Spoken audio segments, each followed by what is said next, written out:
എല്ലാവർക്കും നമസ്കാരം. ഞാൻ ഇന്ന് തിരുവനന്തപുരം ജില്ലയുടെ പല ഭാഗത്ത് വെച്ച് ഒരു അങ്കിൾ ഇങ്ങനെ സൈക്കിൾ ചവിട്ടി വരുന്നത് കണ്ടിട്ടുണ്ട്. ഇന്നിപ്പം ഞാനിവിടെ കടയിൽ വന്നപ്പം അദ്ദേഹം വരുന്നത് കണ്ട് ചേട്ടാ നിർത്തണം ഒരു കാര്യം ചോദിക്കാനുണ്ട്. എന്താ ചേട്ടൻ്റെ പേര്? രാജൻ. നിങ്ങളെ ഞാൻ തിരുവനന്തപുരം ജില്ലയുടെ പല ഭാഗത്ത് വെച്ച് നിങ്ങളെ ഞാൻ സൈക്കിളിൽ ഇങ്ങനെ വരുന്നത് കണ്ടിട്ടുണ്ടേ. അത് കാരണം നിങ്ങൾ എവിടെ നിന്ന് വരികയാണെന്ന് അറിയാൻ വേണ്ടി ഞാൻ നിർത്തിയത്. അപ്പം എന്താ ചേട്ടൻ്റെ ജോലി? ലൈൻ വർക്കാണ്. ലൈൻ വർക്ക് ചെയ്യുമ്പോൾ എല്ലാ ഏരിയയിലും സൈക്കിളിൽ തന്നെ പോകണം. അപ്പം ഈ സൈക്കിളിലാണോ തിരുവനന്തപുരത്ത് എല്ലായിടത്തും പോകുന്നത്? ലൈനിലൊക്കെ സൈക്കിളിൽ തന്നെ പോകും എല്ലാ ഏരിയയിലും. അപ്പം എത്ര നാളായിട്ട് ഈ സൈക്കിൾ ചവിട്ടുന്നു? ഒരു 55 വർഷം. 55 വർഷമായിട്ട് വയസ്സ് മുതൽ സൈക്കിൾ ഓട്ടം തുടങ്ങി. എത്രയാണ്? 15ാമത്തെ വയസ്സ് മുതൽ തുടങ്ങി. ഇപ്പോൾ 70 വയസ്സായി.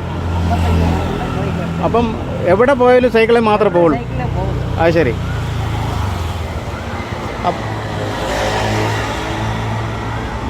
ഇതാണ് ആള്. ഇദ്ദേഹം പറയുന്നത് 15 വയസ്സ് മുതലാണ് ഇദ്ദേഹം ഈ സൈക്കിൾ ചവിട്ടാൻ തുടങ്ങിയത്. അതുകൊണ്ട് ചേട്ടന് ഈ സൈക്കിൾ ചവിട്ടാൻ തുടങ്ങിയത് കൊണ്ട് എന്തെങ്കിലും പ്രയോജനമെന്ന് തോന്നുന്നുണ്ടോ സൈക്കിളിൽ പോകുമ്പോൾ? പ്രയോജനം ആരോഗ്യപരമായിട്ട് ഒരു അസുഖമില്ല. പ്രഷർ, ഷുഗർ, ഡയബറ്റീസ് ഒന്നുമില്ല. ഒരു അസുഖമില്ല. സുഖമായിട്ടിരിക്കില്ല സൈക്കിൾ ചവിട്ടുന്നതാണ്. ശരി. അപ്പോൾ BSNL നിന്ന് റിട്ടയർമെൻ്റ് ആണോ? റിട്ടയർമെൻ്റ് ആയി. അത് ശരി. അപ്പം വളരെ ഹാപ്പി ആയിട്ടാണ് എല്ലാ ദിവസവും ഈ സൈക്കിളിൽ സഞ്ചരിക്കുന്നത് അല്ലേ? അത് ശരി. എവിടെയാണ് താമസിക്കുന്നത്? അത് ശരി. പുലയനാർക്കോട്ട പോകുമ്പോൾ ഉള്ളൂരിൽ നിന്ന് 100 മീറ്റർ മാറിയാണ് താമസിക്കുന്നതല്ലേ? ഞാൻ പല സ്ഥലത്തും തിരുവനന്തപുരം ജില്ലയിലെ പല സ്ഥലത്ത് വെച്ച് നിങ്ങളിങ്ങനെ സൈക്കിൾ വരുന്നത് കണ്ടിട്ടുണ്ട്. അപ്പോൾ ഇപ്പം ഞാനിവിടെ കടയിൽ ആവശ്യത്തിന് വന്നപ്പോഴാണ് നിങ്ങളെ കാണുന്നത്. അതുകൊണ്ടാണ് ഞാൻ ചോദിച്ചത്. പേരെങ്ങനെയാണ്? കെ രാജൻ. അത് ശരി. ചേട്ടൻ കണ്ടതിൽ സന്തോഷമുണ്ട്. എത്ര വയസ്സുണ്ടെന്ന് പറയാം? 70 കഴിഞ്ഞു.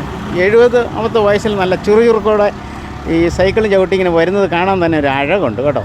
അതുകൊണ്ട് ചേട്ടന് എല്ലാവിധ ആരോഗ്യപരമായ ഭാവങ്ങളും എൻ്റെ ഡ്രീം വാലി റൂട്ടിന് വേണ്ടി ഞാൻ സമർപ്പിക്കുകയാണ്. Okay, thank you very much ചേട്ടാ. ബായ്.